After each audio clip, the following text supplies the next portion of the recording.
अस्सलामुअलैकुम। आज इस वीडियो में मैं आपको एक कंप्लीट सीट का फैक्ट्री लेवल का 3 लेवल का सिस्टम बताऊंगा। इसमें हमारे पास सबसे पहले आता है मास्टर में हमारे पास आता है सबसे पहले chart of account level 1, level 2 और उसके बाद चार्ट ऑफ अकाउंट लेवल 3। ये तीनों आपस में कनेक्टेड हैं 1, 2 के साथ और 2, 3 के साथ। तो फर्स्ट सबसे पहले हम 1 को ओपन किया, यहाँ से हमने फुल व्यू किया तो हमारे पास यहाँ पर डिफरेंट ग्रुपिंग्स बनी हुई है कि हमारे शेयर होल्डर्स 11 में बनेंगे, लॉन्ग टर्म लोन्स 13 में बनेंगे, फिक्सड 15 में बनेंगे, परचेज 30 में बनेंगे। इसी तरह हमारे पेबल अकाउंट जो कि हमारे सप्लायर्स हैं वो 31 में बनेंगे। इसी तरीके से हमारे रिसीवेबल्स जो से हैं यानी कि हमारे जो कस्टमर्स हैं वो 35 में बनेंगे। ठीक हो गया। हमारे इन्वेस्टर 44 में आ गए। उसके अलावा हमारी कैश बुक 45 में, एडवांस स्टॉक 48 में, सेल 50 में और एक्सपेंसेस 55 में। ठीक हो गया। लेवल 1 के अंदर ग्रुपिंग को देखने के बाद हमारे लेवल 2 में इसमें हम उन्हीं ग्रुप्स की एक सब ग्रुपिंग कर देते हैं। जैसे कि व्यू करने पे हमें पता चला कि यहाँ पर ये ग्रुपिंग सब होकर 01 एक अलग से हो गई है। तो 1101 में वही शेयर होल्डर ही हैं, 1501 में फिक्स एसेट्स आ गए, 3001 में परचेज है, 31 में वो पेबल ही है। अब रिसीवेबल में यहाँ पर हमारे पास 3501 है। ये तो है एक सिंपल एक हेड का, यानी कि इस एक हेड में हम 9999 अकाउंट्स बना सकते हैं कस्टमर्स के। अगर हम एरिया वाइज कस्टमर्स बनाना चाहें तो हम 35 में सब ग्रुप्स बना लेंगे। जैसे 01 एक बना हुआ है, हम ऐड करके 35 यानी कि रिसीवेबल, 02 पर हम एरिया बना सकते हैं मुल्तान रिसीवेबल्स। ठीक हो गया।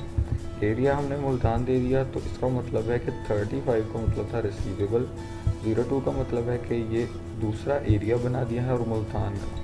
तो अब जितनी भी पार्टीज मुल्तान की होंगी वो अलग से इस ग्रुप के अंदर ऐड होंगी। इसी तरीके से कैश बुक और बैंक जितने भी हैं अकाउंट वो 4501 में बनेंगे। ठीक है। इसी तरीके से नीचे आते ही हमारे पास एक्सपेंसेस कॉस्ट ऑफ परचेज के जो बने हुए होंगे, सेलिंग के भी बने हुए होंगे और एडमिनिस्ट्रेटिव एक्सपेंस भी बना हुआ है। इसके अलावा 55, 03, 04, 05 हम सब ग्रुपिंग्स भी आगे बना सकते हैं। बाकी एडमिनिस्ट्रेटिव एक्सपेंस के अंदर हम 9999 अपने एक्सपेंसेस के हेड बना सकते हैं, तो वो जितने मर्जी हम बना लें। इसके बाद हम आगे मास्टर के अंदर चार्ट ऑफ अकाउंट लेवल 3 में। अब यहाँ पर हम आकर अपने पेएबल भी, बैंक भी, हमारे रिसीवेबल यानी कि कस्टमर्स भी और एक्सपेंसेस भी, हम सब कुछ यहीं से बनाएंगे। हम ऐड करते हैं तो सबसे पहले हम उसको पहले लेवल की ग्रुपिंग बताते हैं कि 31 यानी कि पेएबल। दूसरे लेवल की ग्रुपिंग है 01 और थर्ड लेवल पे हम उसको बताएंगे 0001 यानी कि पहला कस्टमर, यानी कि पहला हमारा सप्लायर। ये उसको हमने नेम दे दिया, हमने कहा यहाँ पे सर्जेंटा कंपनी ऐड कर दी।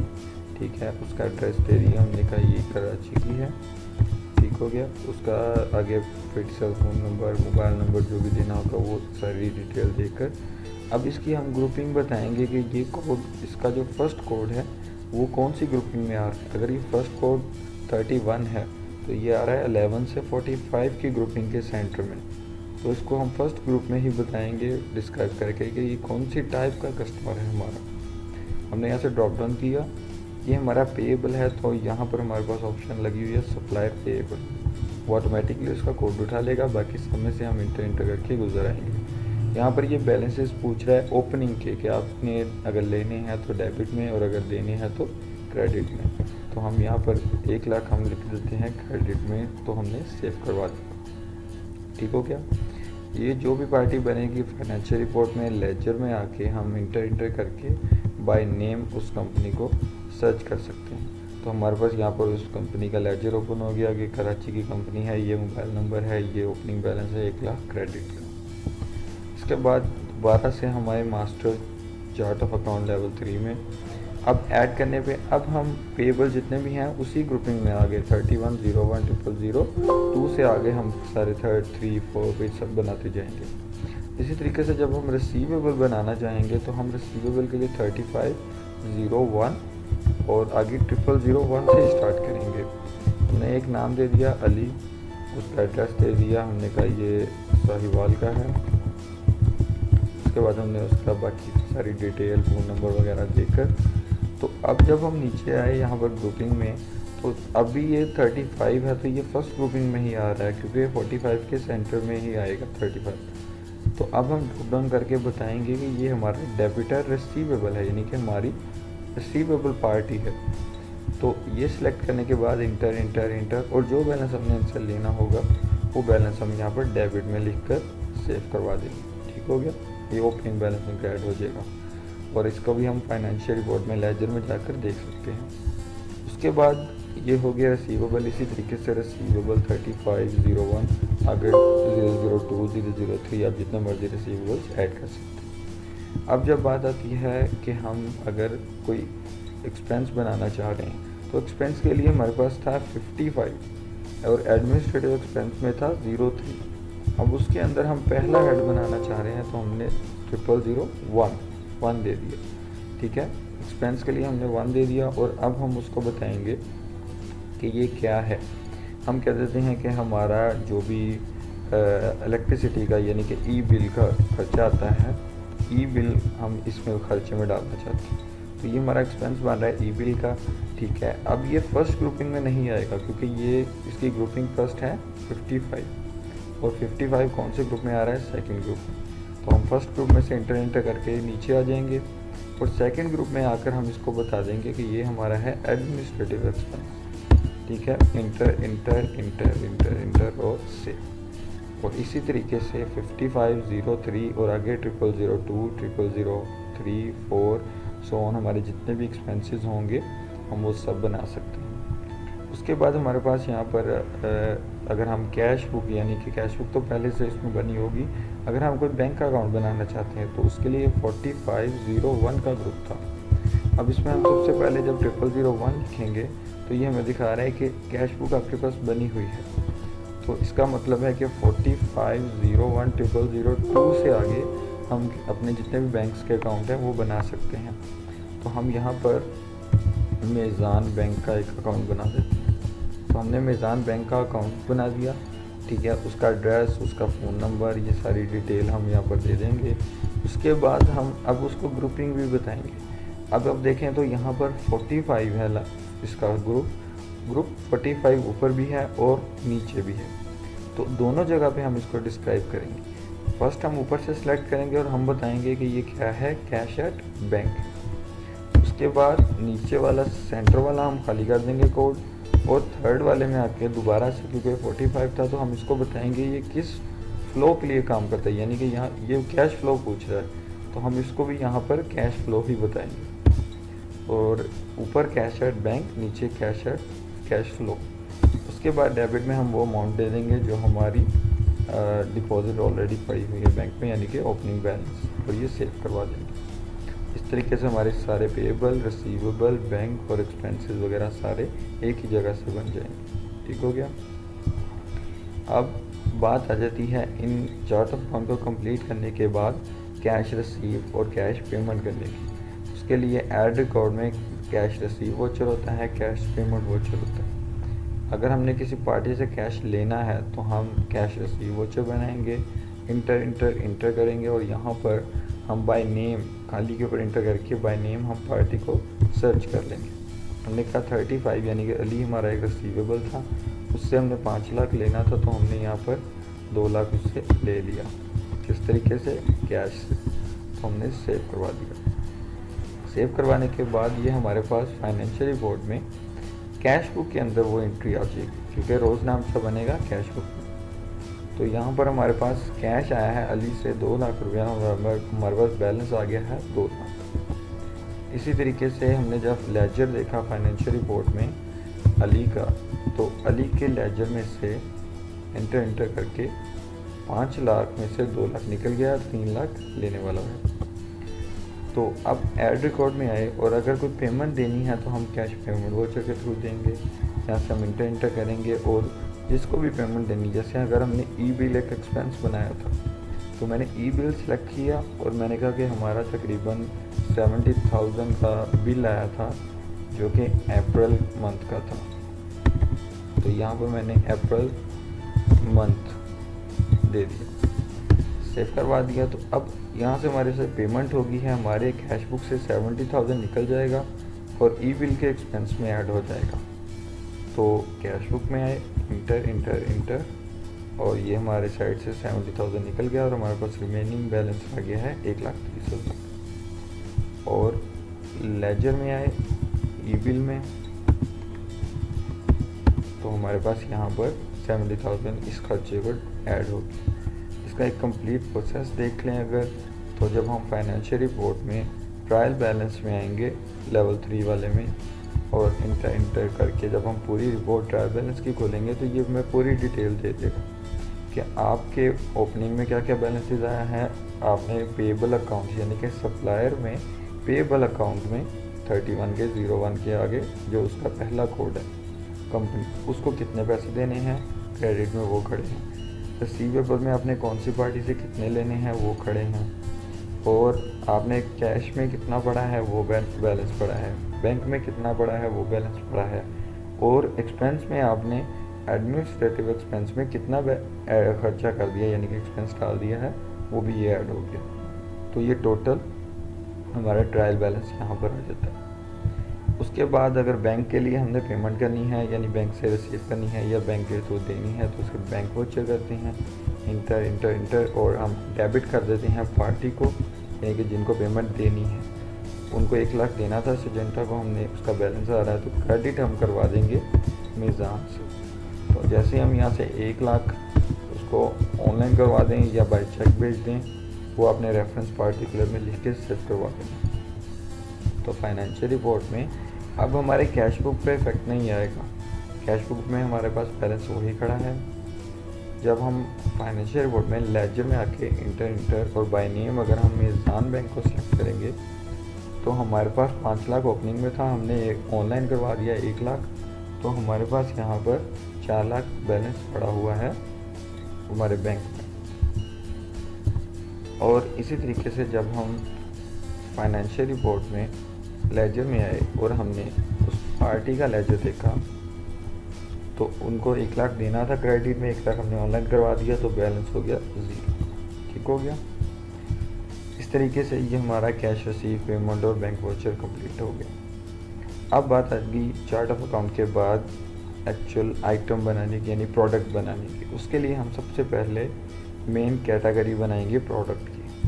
इसको ओपन किया और जब हमने यहाँ पे फुल व्यू किया तो हमारे पास ये पहले से कुछ बनी हुई हैं, जैसे कि प्रोड का नाम मतलब प्रोडक्शन, रॉ मटेरियल और मेडिसिन, 3 बनी हुई हैं। इसके अलावा कोई भी हमने नई बनानी है, उसकी मेन कैटेगरी हम ऐड करेंगे, नीचे उसका नेम देंगे। जैसे अगर मैं यहाँ पर कहता हूँ फिनिश गुड आइटम, यानी कि हमारी जो भी आइटम सेल होती है बन के, ठीक है, वो आइटम हमने फिनिश गुड आइटम में यहाँ पर बना दी। ठीक हो गया। मेन कैटेगरी बन गई फिनिश गुड आइटम। सब कैटेगरी में जब हमने फुल व्यू किया तो हमारे पास यहाँ पर बना हुआ था सीड, बारदाना, रॉ मटेरियल। तो हमारे पास बन के जो आइटम जाएगी वो सीड ही होगी, लाजमी बात है। और बनाने के लिए हमें रॉ मटेरियल और बारदाना रिक्वायर्ड होता है, तो ये तीनों चीज़ें रिक्वायर्ड हैं जो कि पहले से बनी हुई हैं। अगर कोई और चीज़ बनानी चाहे पड़ी एक्स्ट्रा तो हम ऐड करके इंटर करके उसका नेम देकर उसको सेव करवा देंगे। सब कैटेगरी भी बन जाएगी और मेन कैटेगरी भी बन जाएगी। उसके बाद हम बताएंगे आइटम प्रोफाइल। अब आइटम प्रोफाइल में हम वो सब चीज़ें बताएंगे जो हमें चाहिए, रॉ मटेरियल भी, हमारा जो पैकिंग का मटेरियल भी, हमारा बारदाना भी, हर चीज़ हम यहाँ पे बताएंगे। हमने ऐड किया तो सबसे पहली आइटम आई। आइटम में आकर अब हमने उसकी सब कैटेगरी बतानी है कि हम क्या बना रहे हैं, रॉ मटेरियल बना रहे हैं या हम सीड बना रहे हैं या हम उसका बारदाना बना रहे हैं। तो सबसे पहले हम कह देते हैं कि हम यहाँ पर बना रहे हैं रॉ मटेरियल। रॉ मटेरियल में आए तो हम आइटम का नेम बताएंगे। एक तो इसमें बारदाना यूज़ होगा, इसके अलावा जो भी मटेरियल्स यूज़ होते हैं उसको हम रॉ मटेरियल में लिख देंगे। तो रॉ मटेरियल में मैं यहाँ पर पैकिंग लिख देता हूँ, यानी कि पैक एक नाम मैंने रख दिया किसी भी चीज़ का। तो मैंने कहा कि हमारे पास जो पैक है या बॉक्स है, जो भी चीज़ें या मटेरियल है वो केमिकल लिखते थे। हम यहाँ पर केमिकल बना देते हैं कि हमें केमिकल रिक्वायर्ड होता है, यूनिट वाइज है या कॉटन वाइज है, कैसे है, हम कह देते हैं ये है यूनिट वाइज। फिलिंग उसकी हम यहाँ पर मस्ट हमें है कि हम 1 देंगे। अगर उसकी हमारे पास हो सकती है कि वो कितना यूज़ होता है, तो हम उसके हिसाब से फिलिंग भी बताएंगे कि 40 kg की या 30 kg की है, ये कैसे है। तो यहाँ पर हम केमिकल की फिलिंग हम कर देते हैं कि ये 40 की है, और पैकिंग में हम उसको LTR बता देते हैं कि लीटर 40 लीटर का हमारे पास ये केमिकल आता है। ठीक हो गया। और केमिकल के साथ भी आप नेम में मेंशन कर दें कि ये जो टीन है, यानी कि पूरा जो बड़ा टीन होता है वो कितने में ख़रीदते हैं हमने कहा ये हम 3000 में ख़रीदते हैं, और अगर इन केस इसको सेल करना पड़े तो हम कितने में करेंगे, हम 4000 में सेल करते हैं। डिमांड लेवल यानी कि स्टॉक लेवल है कि आपके पास ये कम से कम कितने होने चाहिए, तो हम कहते हैं हमारे पास ये 20 होने चाहिए, उससे कम हो तो हमें पता चल जाए। उसके बाद पूछा गया कि मेन कैटेगरी ये कौन सी है, तो हम बताएंगे कि ये रॉ मटेरियल बना रहे हैं, तो इसका मतलब ये मेन कैटेगरी भी रॉ मटेरियल ही है। इंटर किया। अब यहाँ पर ये पूछता है मेन कोड की क्या चीज़ बना रहे हैं हम, रॉ मटेरियल है, बारदाना है, ये क्या है।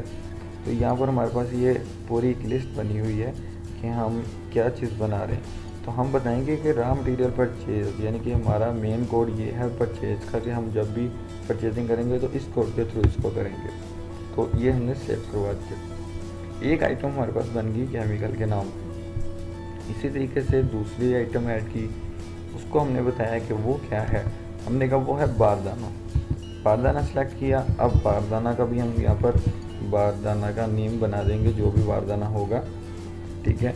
और उसकी आगे उसकी पैकिंग आ जाएगी बैग्स में, या कि जिस तरह भी आती है ओपन में, उसकी फिलिंग आ जाएगी। ये भी हम 40 kg कह देते हैं, कितने में मिलती है यहाँ पर हम एक उसका मन का रेट लिख देंगे, हम कह देते हैं कि ये 3200 में मिलती है।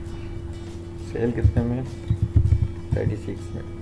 हमारे पास कितनी होनी चाहिए, हमने इकट्ठे हैं। और क्या है ये, रॉ मटेरियल। तो रॉ मटेरियल नहीं है ये हमारी क्या नाम है, तो ये हमारे पास रॉ मटेरियल में ही आ जाएगी, क्योंकि ये भी हमारा एक रॉ मटेरियल है जो बनकर फिनिश गुड आइटम बनाएगा। इसको भी रॉ मटेरियल परचेज में भी दे सकते हैं, लेकिन इसके लिए एक अलग से हेड बना हुआ है बारदाना का, तो हम बारदाना में एक्सपेंसेस का डाल देंगे। ठीक हो गया। और इसी तरीके से थर्ड आइटम आ जाएगी, और सब कैटेगरी में हम उसको बता देंगे कि अब हम सीड बना रहे हैं जो कि फिनिश गुड आइटम हमारी होगी। फिनिश गुड आइटम में हम कह देंगे कि हमारा कॉटन सीड है। ठीक हो गया। जो भी टाइप के सीड्स हो सकते हैं। और ये पैकिंग है इसकी कॉटन के हिसाब से तो CRT हम लिख देते हैं। फिलिंग इसकी हम कह देते हैं 20 की है या 30 kg की, जिस हिसाब से भी उसकी फिलिंग होगी वो लिख देंगे, इतने में हमें पड़ जाएगा। ये तो वैसे हम इसकी परचेज रेट एक एग्जांपल के तौर पे डालेंगे। सेल रेट हम यहाँ पर लाजमी बताएंगे कि हमने कितने में देना है, तो हम 6000 में या जितना भी उसकी प्राइस होगी वो प्राइस यहाँ पर दे देंगे। हम 4000 दे देते हैं, कितने होने चाहिए हमारे पास, हम इतना दे दिया। और मेन कैटेगरी में हम इसको बता देंगे कि ये हमारी फिनिश गुड आइटम है। और उसके बाद ये सीड है, तो हम इसको यहाँ पे सिलेक्ट कर लेंगे इसके लिए भी कि हमारे पास ये क्या है, सेल्स। ठीक हो गया। तो सेल्स का हेड आ गया और ये सेल करवा दिया। तो इस तरीके से हमारी जितनी भी रॉ मटेरियल्स हैं, जितना भी हमारा बारदाना है और जितनी भी हमारी फिनिश गुड आइटम्स हैं, उन सब चीज़ों को हम यहाँ पर एक एक करके बनाएंगे और उनकी सब कैटेगरी और मेन कैटेगरी और मेन कोड देकर उनको बनाएंगे। अब ये जो चीज़ें हमने बना ली हैं, ये हमारे पास तीनों आ गई हैं, रॉ मटेरियल में, फिनिश गुड में, और ये हमारे पास है कि केमिकल है एक, दूसरा बारदाना और तीसरा सीड है। अब हम ये बारदाना और केमिकल को पहले परचेज़ कर लेंगे, फिर इन्हीं को ही एक रेसिपी बनाकर हम सीड उससे रेडी करेंगे, फिर सीड को सेल करेंगे। यहाँ से हमने रिटर्न बैक कर दिया। आइटम प्रोफाइल से आइटम बनाने के बाद उसकी एक बैच प्रोफाइल भी बनती है। बैच प्रोफाइल होती है कि उसकी मैन्युफैक्चरिंग डेट और उसकी एक्सपायरी डेट हम बनाते हैं कि वो आइटम कब बनेगी, कितने में सेल होती है और कब से कब तक वो वैलिड होगी। तो यहाँ पर हम बैच का कोई भी नंबर हम दे सकते हैं, और हम कह सकते हैं कि ये हमने जो कॉटन सीड है उसके लिए हम एक बैच बना रहे हैं, और उसकी मैन्युफैक्चरिंग है हमने इस मंथ की डाल दी है, और ये एक्सपायरी है हमारी नेक्स्ट ईयर सेम इसी मंथ की। तो हम अगले ईयर की यहाँ पर एक्सपायरी डाल देंगे। इतने में सेल करते हैं, ये हमने कहा ये हम इतने में सेल करते हैं, सेव कर दिया। इस तरह के तरीके से हमारा बैच भी बन जाएगा। उसके बाद बैच के बाद हमारे पास आ जाता है master recipe generator. Recipe generator में से पहले हम मास्टर रीजनल मैनेजर देखेंगे कि हमारा जो जनरल मैनेजर होगा वो कौन होगा।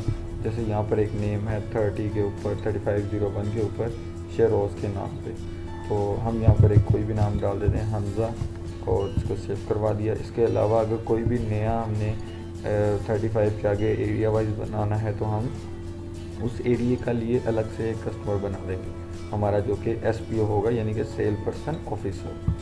तो नेक्स्ट बनाने के लिए हम 35 यानी कि हमने मुल्तान का जो एरिया था 02, उसके लिए हम जो भी RSM का नेम देंगे वो हम यहाँ पर दे देंगे। हम खालिद नेम दे दिया, उसके बाकी सारी डिटेल आ जाएगी, डेजिग्नेशन, एड्रेस, फ़ोन नंबर वगैरह, उसकी जो भी ग्रॉस पे है, जॉब डिस्क्रिप्शन है, उसके बाकी सेल के टारगेट्स किस मंथ के कौन कौन से टारगेट्स हैं, रिकवरी टारगेट्स आ जाएंगे, ये सब हम उसकी डिटेल देकर उसको सेव करवा देंगे। तो इस तरीके से हमारे पास ये अलग अलग से यानी कि हमारे जो लेवल 2 में हमने बनाए थे, लेवल 2 में जो हमने ग्रुपिंग बनाई थी, तो ये उसके लिए हमारे पास SPO बनी है। यहाँ से वापस आ गए तो अब हमारे पास जो मेन चीज़ बची है वो है मास्टर रेसिपी जनरेटर। यहाँ पर आने से पहले, क्योंकि यहाँ पर हम फिनिश गुड आइटम को रॉ मटेरियल अलॉट करेंगे कि कौन सी आइटम किस आइटम के अंदर यूज़ होती है, ठीक है। तो यहाँ पर हम आए तो हमने यहाँ पर अब ऐड कर देते हैं, चलिए एक दफ़ा रेसिपी बना देते हैं। तो रेसिपी बनाने के बाद अब ऊपर उसने पूछा है फिनिश गुड आइटम, तो हमने यहाँ पर बताया कि ये हमारे पास जो फिनिश गुड है यानी कि हम सीड बना रहे हैं, कौन सा, कॉटन सीड, ठीक हो गया। अब उसने पूछा रॉ मटेरियल कौन सा है, तो यहाँ पर एक नंबर पे था केमिकल टीम, उसने खुद ब खुद एक नंबर से उठा लिया। हमने यहाँ पर क्लिक किया जनरेट सिंगल रेसिपी। अब यहाँ पर हम आगे आएंगे कसर लेके, तो हम यहाँ पर उसका वेट बताएंगे। अब हम वेट बताएंगे कि ये इसमें कितना यूज़ होगा। तो अगर ये था 40 लीटर्स का और हम कहते हैं कि प्रोडक्शन के टाइम पे एक बनाते हुए, यानी कि अगर हम कम से कम 20 बैगों का यहाँ पे बताएंगे तो ऑटोमेटिकली सिंगल बैग का कैलकुलेट कर लेगा। तो जब हमने यहाँ पे सिंगल जनरेट रेसिपी किया तो ये हमारे पास आ गया यहाँ पे, तो हम यहाँ पर इसका वेट बता देंगे कि 20 बैगों के लिए ये कम से कम कितना यूज़ होगा। तो हम यहाँ पर बता देते हैं कि 20 बैगों के लिए तकरीबन 20 लीटर यानी कि यूज़ होगा, ठीक है। इसको हम यहाँ पर कंट्रोल W कर देंगे, तो ये हमारा वो रेसिपी में सेव हो जाएगा।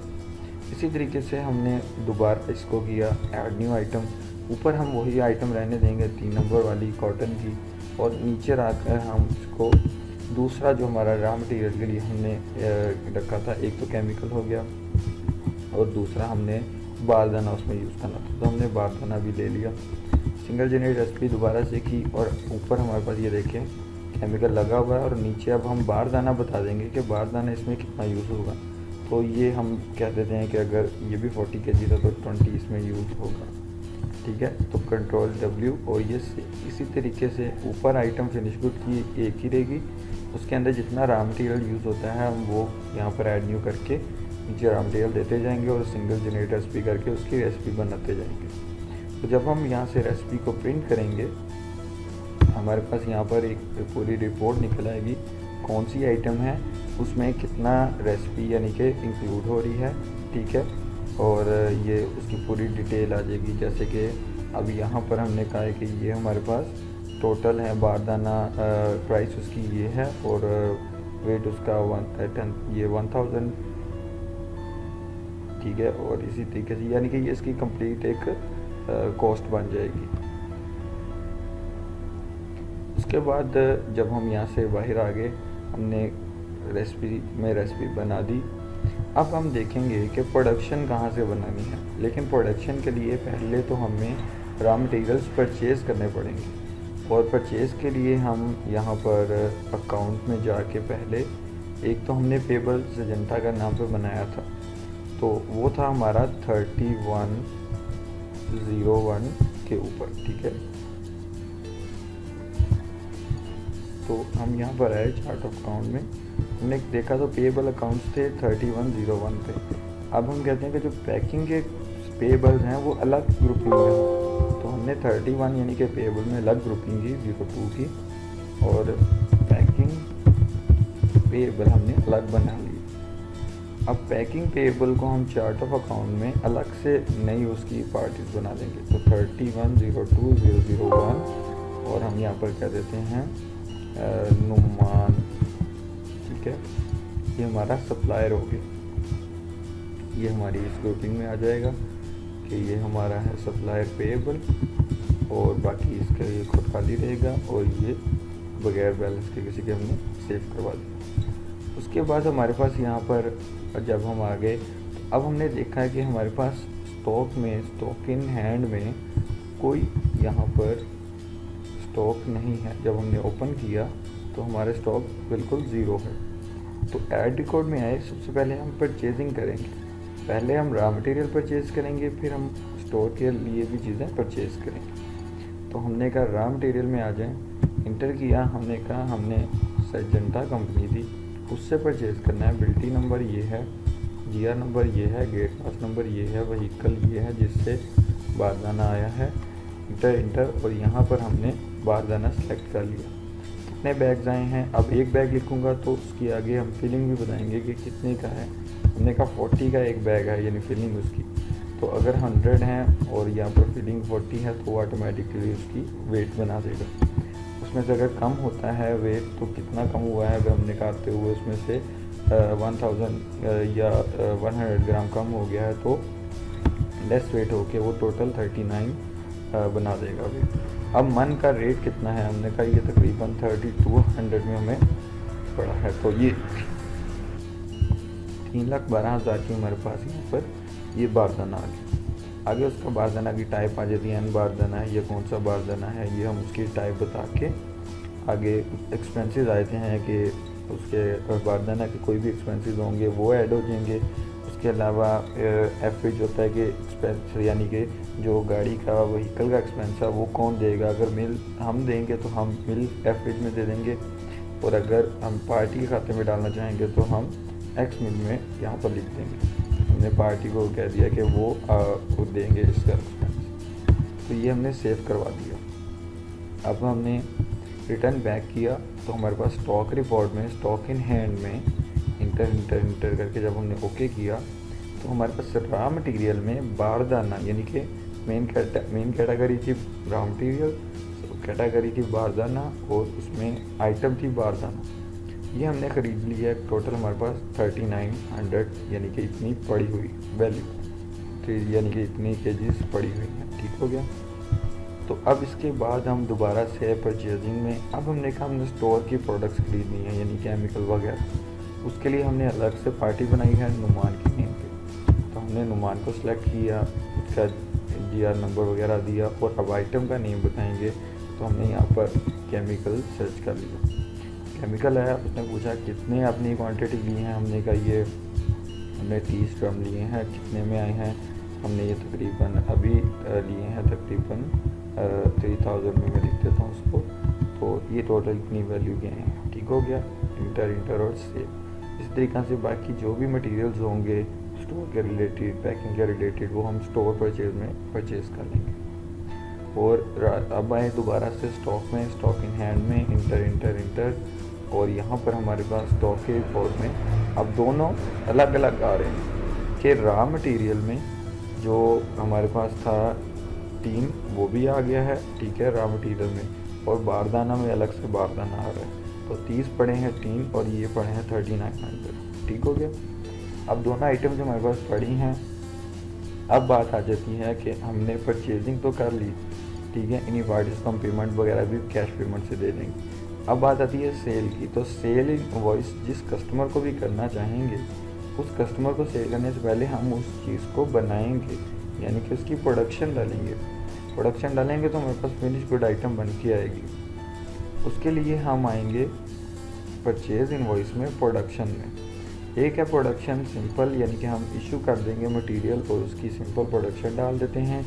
एक है प्रोडक्शन विद रेसिपी, जब हम प्रोडक्शन विद रेसिपी करेंगे तो जितनी प्रोडक्शन होगी उतनी उसकी रेसिपी में से चीज़ें कम हो जाएंगी जो हमने मास्टर रेसिपी जनरेटर में बनाई है।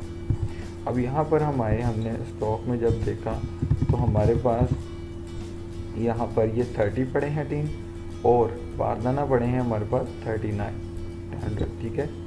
अब जब हमने ऐड रिकॉर्ड में परचेज इनवॉइस में आके प्रोडक्शन विद रेसिपी डाली तो हमने यहाँ पर बताया 1 नंबर स्लिप है, ठीक है, फर्स्ट स्लिप थी और ये फिलिंग एक्सपेंस आ गया और हमारा रॉ मटेरियल परचेज का हेड आ गया। हमने कहा कि हम सीड बनाने लगे हैं कॉटन का, ठीक है। कितने बैग्स हमने बनाए हैं, हमने कहा हमने तकरीबन 20 बैग्स बनाए हैं और किस बैच पे बनाए हैं हम वहाँ पे बैच का नंबर दे देंगे और हमने ये सेव करवा दिया, ठीक हो गया।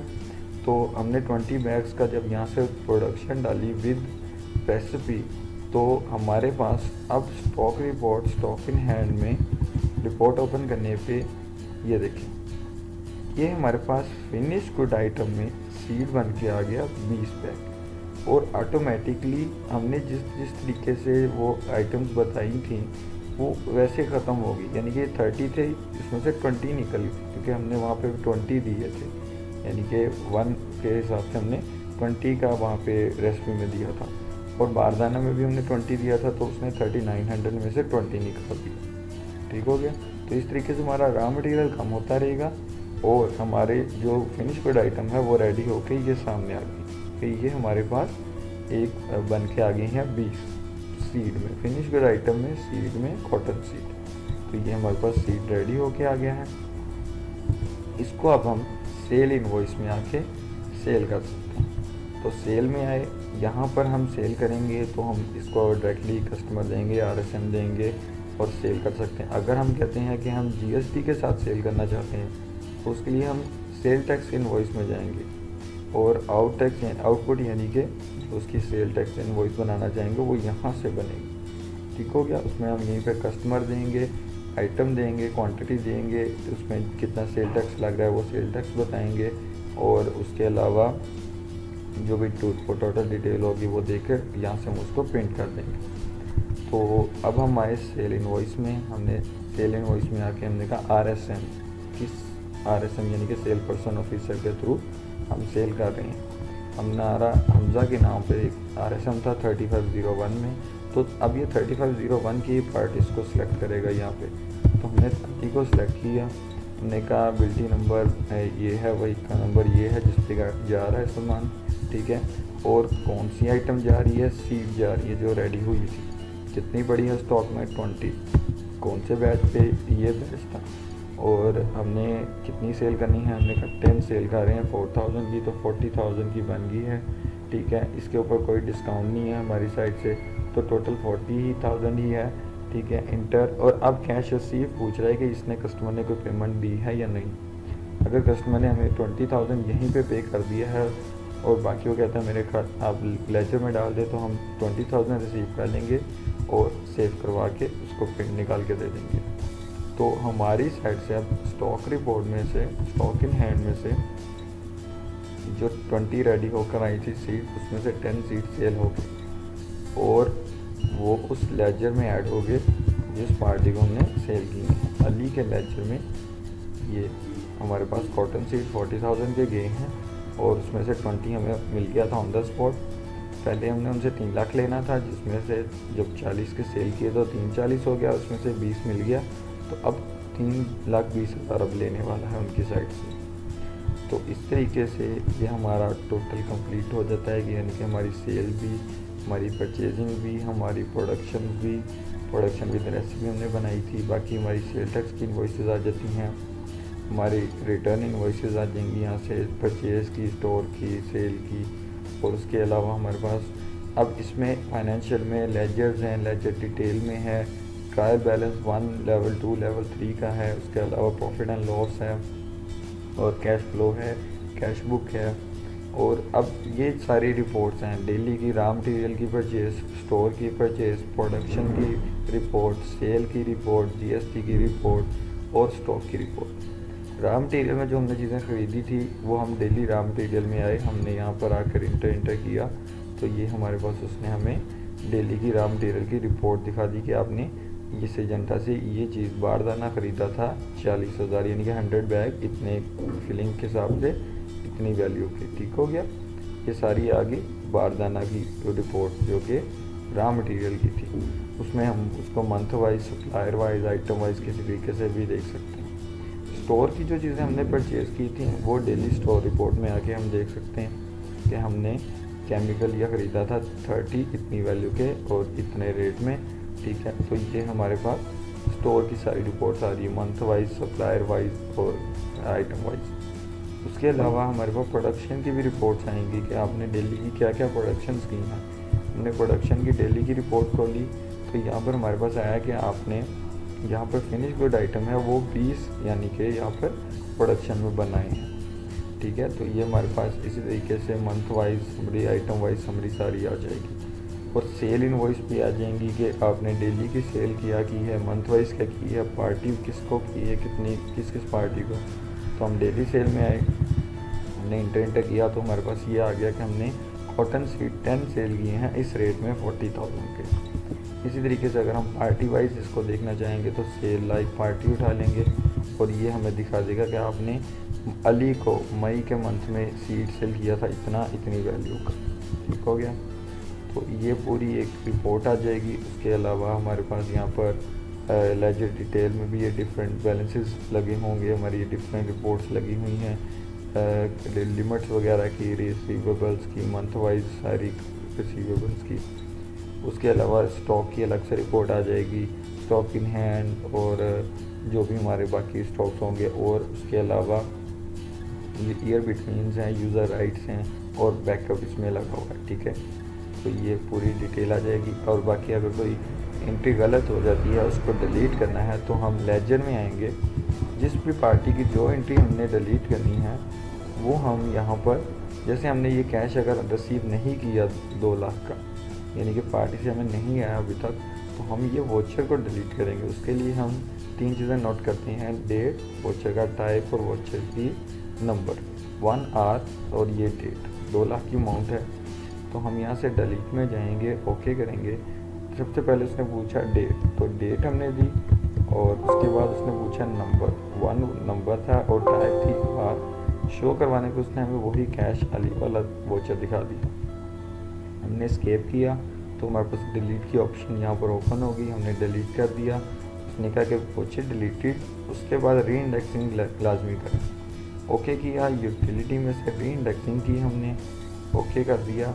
और अब हम वापस आए लेजर में अली के, तो हमारे पास वो लेजर यहाँ से 2 लाख वाला डिलीट हो गया। इस तरीके से हम वोचर को डिलीट भी कर सकते हैं। और इसके अलावा जो भी मज़ीद आपको क्वेश्चन होगा आप नीचे दिए गए नंबर पर रब्ता कर सकते हैं। शुक्रिया।